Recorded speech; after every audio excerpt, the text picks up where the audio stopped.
Hello guys, we are just mile. আজকে আমরা করব একজনকে রোস্ট। আর প্রথম ভিডিওতে এরা এমন একজনকে রোস্ট করতে যাচ্ছে যার গান শুনলে চোখ কান মাথা কিছুই ঠিক থাকবে না। আর ভাই এ এমন একটা জন্তু যাকে হাজার অপমান করবেন তার কোনো শিক্ষা হয় না। এই হচ্ছে আমাদের dashing stylist mister hero Alam. তো এখন আমরা শুনবো হিরো আলমের ব্র্যান্ড নিউ সং দুষ্টু কোকিল। চলো শুরু করা যাক নাকি? ঠিক আছে, শুরু করা যাক।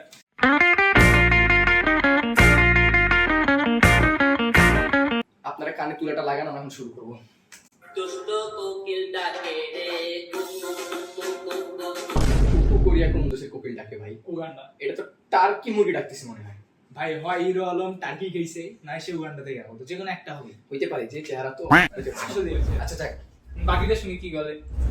মনে বাজে বাজে রে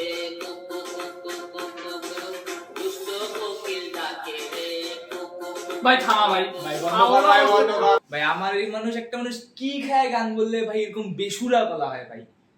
আমি মনে হয় ভাঙ্গা গলাতে গান বলতে আচ্ছা ভালো গান বলতে পারবো ভাই, তাও এরকম বেসুরা হবে না ভাই। থাম, দেখতে ভিউজ কত। দেখতো ভাই, হ্যাঁ দেখতো। 132K। মানুষ কি খায় যায় আর ভিডিও দেখে আমি বুঝি না ভাই।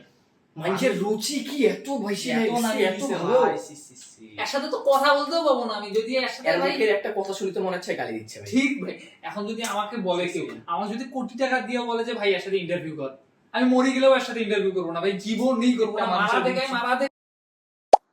ভাই আমি কিন্তু বন্ধুত্বের খাতিরে ইন্টারভিউটা, নাহলে কিন্তু আমি জীবনে করতাম না ভাই। তোরা বন্ধু বলেই কিন্তু আমি ইন্টারভিউটা করতেছি। কিন্তু 40 মিনিট হয়ে গেছে, এখনো আসে না কেন?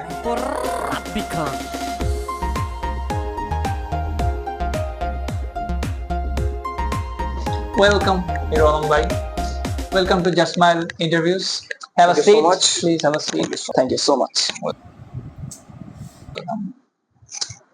তো আপনাকে আমাদের ইন্টারভিউতে স্বাগতম হিরো আলম ভাই। তো আপনার জন্য আমরা কিছু কোয়েশ্চেন রেডি করেছি। তো ভাই, আপনার নাম যে হিরো আলম, আপনার বাবা মাকে আগে থেকে জানতো যে আপনি বড় হয়ে নায়ক হবেন? ফার্স্ট অফ অল, আমার নাম হচ্ছে আশরাফুল আলম। আমার বাবা মা শুরুতেই ধরে নিয়েছিল যে আমার মাঝে একটা ট্যালেন্ট আছে যার মাধ্যমে আমি অনেক বড় কিছু করতে পারবো, তাই আমার নাম আর কি হিরো আলমটা রাখা হয়েছে। ভাই আপনার মতো যদি আমার একটা বাচ্চা হইতো, তাহলে আমার ফার্স্ট রিঅ্যাকশন কি হইতো জানেন? কি? আচ্ছা, না বলি, আমরা সেকেন্ড কোশ্চেনে যাই। তো আপনাকে যে এত মানুষ গালি দেয়, অপমান করে, আপনার কিছু মনে হয় না? আসলে আমাকে যারা রোস্ট করে, খারাপ কথা বলে, তাদের মাথায় যে ব্রেন আছে কি না এটা নিয়ে আমার মাঝে মাঝে সন্দেহ হয়।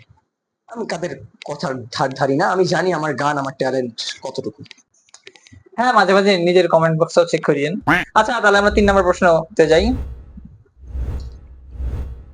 আপনি যে বিভিন্ন ভাষায় গান বলেন, যেমন জান্নিল জান্নিল, আর আপনার একটা আফ্রিকান গান আছে, এগুলা এগুলো পৃথিবীর ভাষা না, আপনি নিজে তৈরি করেছেন? না, কথা হচ্ছে এই গানগুলো আমি রিমিক্স করি, পৃথিবীর সব ভাষায় ট্রান্সলেট করে তারপরে নিজের ব্রেন দিয়ে গানগুলো তৈরি করি আর কি। হ্যাঁ, আপনার জান্নিল জান্নিল শুনে আমার প্রথমে মনে হয়েছিল কেউ অ্যারাবিক ভাষায় গালি দিচ্ছে। আচ্ছা যাই হোক, আমরা 4th কোশ্চেনে যাই। এক সেকেন্ড। ওকে ওকে। হ্যালো, হ্যাঁ আমার সিনেমা রিলিজ ডেট আমি জানবো না। ঠিক আছে, আমি বসে যাবো, সমস্যা নেই। সিনেমা থেকে মনে পড়লো, আপনার নতুন সিনেমা বাচ্চাটা কি আসতেছে, তো নিজের সিনেমা যখন নিজে দেখেন তখন বোরিং ফিল করেন না? মানে আমি এতটাই ট্যালেন্টেড যে নিজের সিনেমা নিজে দেখে বারবার দেখতে ইচ্ছে করে, মানে এতই সুন্দর লাগে দেখতে, আমি এত ভালো অ্যাক্টিং করি। হ্যাঁ, আপনার সিনেমা দেখার পর থেকে আমার সিনেমা দেখার ইচ্ছে নেই। যাই হোক, এই ছিল আমাদের ইন্টারভিউ। আপনার অমূল্যবান সময় দেওয়ার জন্য অনেক অনেক ধন্যবাদ। আশা করি আপনার সাথে আর কোনো দেখা হবে না। ধন্যবাদ। তামিম, হিরো আলম নিয়ে যা। ইস রে, হ্যান্ডশেক করছি, এখন হাত ধুইতে হবে।